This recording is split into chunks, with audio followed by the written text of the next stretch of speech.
welcome back to the Bro Force Squad podcast. This is episode 6. This is our Black Friday special. None of us were trampled at Walmart this year trying to get a Turbo Man doll. We still haven't heard from Geiger, though. We haven't. He may actually be dead, last we checked. Although he still is on a standoff with us in his contract dispute. So we've done the next best thing and replaced him with a very capable member on the pod today. I am your host, Jeff Hornacek. Alongside me is the mad scientist, Brian Banner. And today, a very special guest, Uncle Banner, his uncle. Gentlemen, welcome. Happy post-Thanksgiving. We're all still alive from the turkey. Brian, how was your holiday festivities this year? Well, I just woke up from a food coma about 15 minutes ago, so I'm not really sure what planet I'm on. Maybe Planet Hulk? I'm not sure. Uncle Banner, you obviously were with Brian and were telling us there were some interesting stories regarding his intoxication post-turkey. Would you like to elaborate on any of that for our listeners? Well, we found this game with a dry erase board that you put on your face, and he was drawing penises on his face last night. As is tradition. Look, it's a common misconception. Everyone has their weird family traditions. Who are we to put on the white wig and judge anyone? Well, the best part was both of his grandmothers were there, and he's drawing penises, and both of the grandmothers knew what it was. You know, you're most comfortable around your family this time of year, so it's good. It's good to hear those stories. For those of you listening at home, happy Thanksgiving. It's a pretty light news week, and we're all very, very sore from the turkey and the hangovers we're nursing today. So we're going to skip our typical chest day and just jump right into the protein shake, which we're going to throw just a little bit of spiced rum into, for better or worse. Our first protein shake topic today. Not that clearance shit that I bought the other day, though. That wasn't like blackberry rum. It was, whatever it was terrible. If anyone listening out there owns a distillery and you're thinking about maybe throwing blackberry rum into the mix, for the sake of humanity, just fucking don't. Don't. Please. Our first topic today is sort of a rest in peace segment. First off, Florence Henderson, rest in peace, in all honesty. But also rest in peace to the Crow Reborn, the Crow reboot that I know Matt Geiger has been very obsessed with for the past few months. This was the movie that was going to star Jason Mamoa, and we have now heard rumors from not only Image Comics, but the studios and the minds behind it, that this small independent project has gotten scrapped. And gentlemen, we have to ask ourselves, these smaller comic book movies like Spawn and The Crow and Green Hornet and some of these other more obscure properties that are independently run, I just don't know if this day and age, if with Marvel and DC dominating the box office, if this is something we're going to see regularly. And then also, how does this make us feel? Sad? Probably. Brian Banner, what are your emotions? I know you're on the verge of tears here. Yeah, I mean, that's because I just had a sip of that rum, though. That's why I'm... Yeah, why do you keep drinking that? You know it tastes like dog shit. I can't help it. I paid for it, and it's there, and it is a cool bottle. Make a lamp out of it. It's not going to evaporate. We need to do something to get rid of it. Yeah.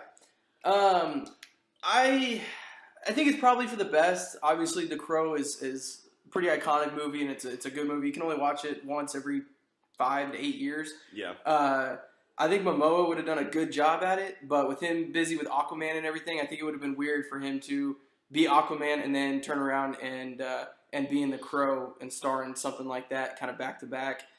But it's sad, but it's probably for the best, especially if it's not ready to be made. Don't make it. Don't force it, because then we're going to get a Silver Surfer situation, which is never good.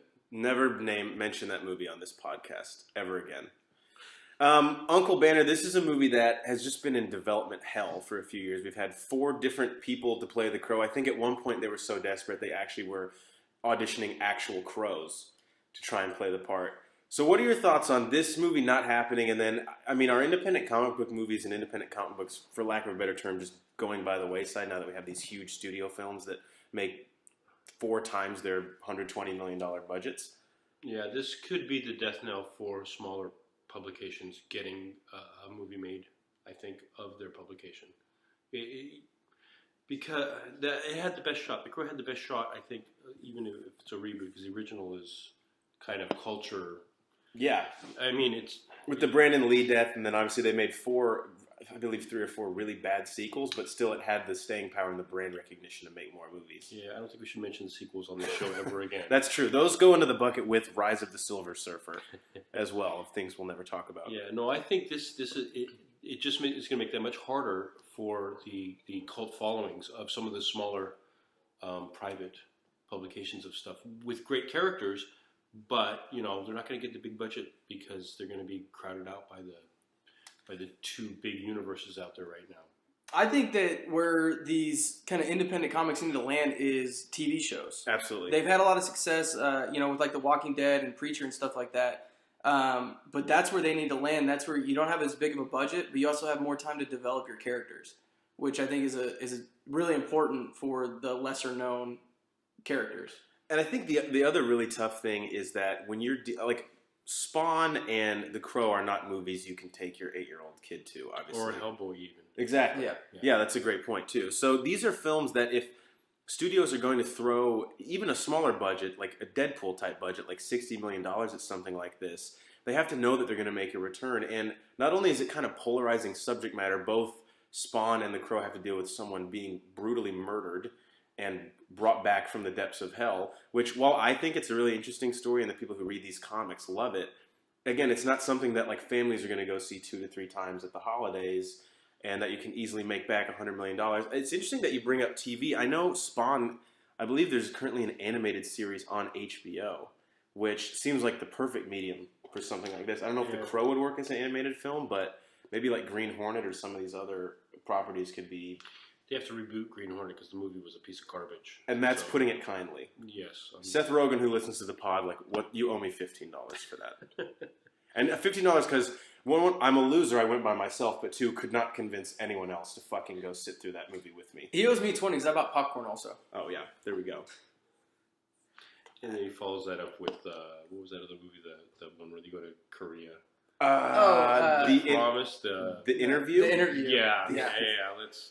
You know that Green Hornet was bad when The Interview is better than it was. Yeah, when you have a movie that is better that is released straight to YouTube, you know you made a shitty movie before that. Yeah. I mean, because that was a TV series. It was a spin-off from Batman in the 60s. Even that TV series was better than the opening credits of that movie. Yeah. Yeah, that was embarrassing. And it really just kind of seemed like a cash grab at the time where Seth Rogen is kind of a hot name. Let's throw him in. He seemed incredibly miscast in that role. He was playing Seth Rogen. The only thing that movie was a success at is I went to Starbucks and got a ton of espressos afterwards. Because you were so sleepy from the boring ass movie. No, because what's little Chang or whatever his sidekick's name kept making him espressos with the pictures. Do you know who played Kato in the Kato. TV series? Thank you. I do Bruce not. Lee. Bruce Lee. That was his first TV role in America. Wow. I And didn't there know we that. go. Full circle. Ties that back into The Crow, Uncle Banner. That's why you're here, for these segues and the shit that we don't know. So that'll do it for our first protein shake topic. We're going to throw a little more spice rum in this second one. And this one is Guys, this one is a really fun one. Now, typically, the reason that our podcast exists is to speculate and to just pour gasoline on any type of internet fire that we can find to get you guys at home talking with us. So, I'm sure you guys have heard of this small independent film called Avengers Infinity War, which is coming out in the summer of 2018. I don't think I've caught that one. What's it about? Is there trailers? It's a small film about a single mother who finds herself and love in a small town. Yeah, so it's going to be great. It's going to be really good. $250 million budget. I'm not sure where that money is going, but The House. okay, there you go. Yeah. And Bruce Willis also asked to be in it, so there's $248 million of it for it. But and Sam Jackson actually paying to be in it. yeah, at this The point, butler. That's the butler. here's your damn tea. But back on track, this week the Russo brothers, Joe and Anthony Russo, who are revered to Marvel comic fans as they've done Captain America Winter Soldier and this past summer's Captain America Civil War. They're also doing, obviously, the two-part Infinity War film. They released a photo on Twitter that was very quickly deleted. It was like 20 minutes, wasn't it? Right, which is typically how long my tweets stay up till I realize, like, oh, that either wasn't getting the likes that I liked or that's just overtly racist. I need to take that down. But the Russos had a... Generally the latter. Correct. The Russos had a production photo of a set that fans have very much speculated, and if you guys don't know, we're actually going to share it on our Facebook after this for you guys to comment what you think it is. But there are two popular fan theories out there. One is that the photo is of Asgard and could possibly, obviously, be a minor spoiler, but perhaps Thanos there's some scenes there with him taking the Infinity Stones that are present in Odin's Vault or the Gauntlet. But the other fan rumor that has really gained traction, which I just really want to light on fire and get people talking about, is that it could be Latveria and Doomsdat Latveria, and there's a chance that Marvel has a handshake agreement under the table with Fox to perhaps use Doctor Doom and maybe set him up for a Phase 4 villain. Uncle Banner, what are your thoughts on this? Let's just get the rumor mill churning here. How can we get people jacked up and excited and just start unfounded rumors on what this photo could be? Unfounded? Let's just make something up at this point. I'm so excited because this means that this movie is real. I think it's part of the Okay, back. I think that if you take the picture, you blow it up really big, you can actually see Doom like way back in the shadows. He's like lurking in the background, and you can kind of see the mask kind of glimmering a little bit. There we go. But you have to blow it up really big and have like good software to clear the image up. The way that the internet is, someone is fucking purchasing photo imagery software for probably like $4,000 right And now. by somebody, you mean it's Alex English. Yes, he's looking it up. He's actually been complaining about how much Photoshop is to me all week. Yeah, he's been complaining about how he can't get a free copy of it, which is really funny because I got like 4 free copies of it. So, Uncle Banner, what do you think this photo is, and more importantly, what do you want it to be? Is what I think I'm interested in hearing. I have a feeling that it is Asgard. It would be nice to have Doom back. But that's a pipe dream, I think. It's a Hail Well, Mary. you know what though? Fox and Marvel are starting to shake hands a little bit, so there is a chance we can pull back some of our stuff. We got Quicksilver, we got Scarlet Witch to do the dual thing, so maybe we could rest some of the mutants out, some of the other characters out that they're not interested in. Well, and then they've also I think it's Latveria personally. I think we saw the dungeon in Thor Dark Thor World, the Dark World. and it doesn't look anything like this image. So I know that Asgard's huge and the castle and blah blah, blah whatever, but I think it's Latveria. And again, they're starting to shake hands. Teenage Negasonic, whatever Warhead, whatever her name was in Deadpool. Those powers are actually Marvel owns those powers. Correct. Yeah, And Eco, Fox actually owns. So, which we know Eco is going to be in Guardians of the Galaxy 2. So there are some trading back and forth going on here. Now, obviously, Doctor Doom is a blockbuster trade. Right. He's not like a prospect. You're not sending Yeah, like prospects. yeah. We're not spending half our farm system over there, but that's a big deal. And with the success that Marvel and Sony have had with the sharing of Spider-Man, it's in Fox's best interest. Yep. I think if there's anything Fox is willing to at least listen to a trade on, it's the Fantastic Four. They're not giving up X-Men. Yeah. There's no way they're giving up X-Men. And yeah, that would be like a dream come true, but I think that's their cash cow. It's not going to happen. But the Fantastic Four, especially after Cash cow? Yeah. Have you seen the movies? No, the movies are awful. Yeah. But they make a lot of money. Okay. Yeah, I almost couldn't sit through Apocalypse, but it made $600 million. So someone out there is going to see it twice, and you're a sick fuck, and thank you for listening to the podcast. And you probably saw it in 3D IMAX one time, which is like $25 per person. Yeah, if you see Sophie Turner on a 6-story screen trying to do an American accent, And like slipping You're every like disgusting. fifth scene back into her British You accent. know what though? you're disgusting. I bet it's France. Just like Jerry Lewis. Son of a bitch. France is probably just selling tickets like mad. Those fucking people. They do two things. They surrender and they buy movie tickets. That's what Bad the French... for And they bad. don't wash. Yeah. So if you're French and listening to the podcast, it was a pleasure having you. You've obviously stopped Yeah, at this point. lose our number. But in terms of Fox listening on their properties, if they'll talk about a trade with anything, like you said, it's probably not the mutants, as awesome as that would be. Yeah. But they've had huge trouble getting Fantastic Four off the ground. And I told you guys off air before, I don't need necessarily Marvel to show me the Human Torch and Mr. Fantastic and the actual Fantastic Four, but their villains would be so cool. Well, I think having it the would Marvel be universe. beneficial for Fox to just give Doctor Doom, let Marvel develop that villain, and then they can go, hey, we've got it back now. Yeah. You throw some mediocre Fantastic Four actors and characters back in, if you have a strong villain, it's going to be a good movie. Yeah, and Doom crossed over to so many different teams. Oh, Yes. yeah. Over the years.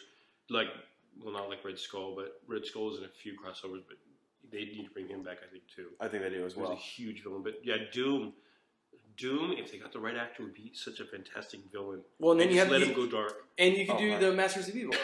Yeah, Yeah. and the other thing Yeah. with Doom is obviously there is a Phase 4 happening in the MCU. I know we've talked about maybe they'll reboot everything past that, but who is the villain right now in Phase 4? And who better if they could get Doctor Doom back than to be another big threat? Someone who, like you said, Uncle Banner, both is a cerebral and an intellectual threat to the Avengers, but also has the capability to be a physical threat as well. And the Doombots would be awesome to see.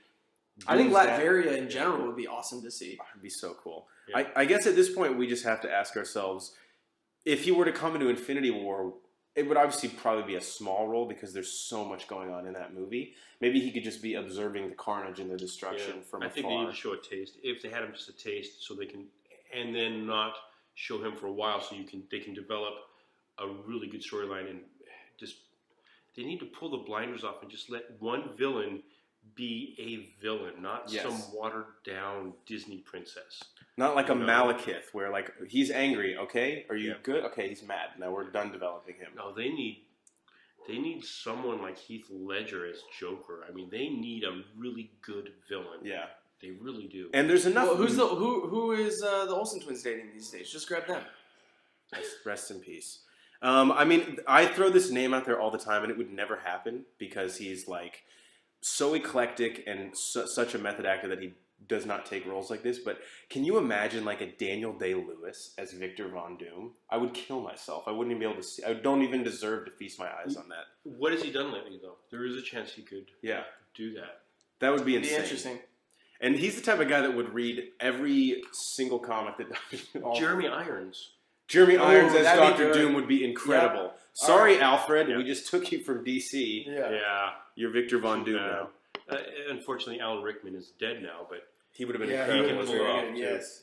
That type of gravitas and someone like that to play a character like Doom, like you said, with a through line that could even tie through all the Phase 4 movies, maybe even be more involved than Thanos since he is an Earthbound villain. And he can be, obviously Doom, the main thing he does is he's pulling the strings from behind in a lot of his main arcs in the comics.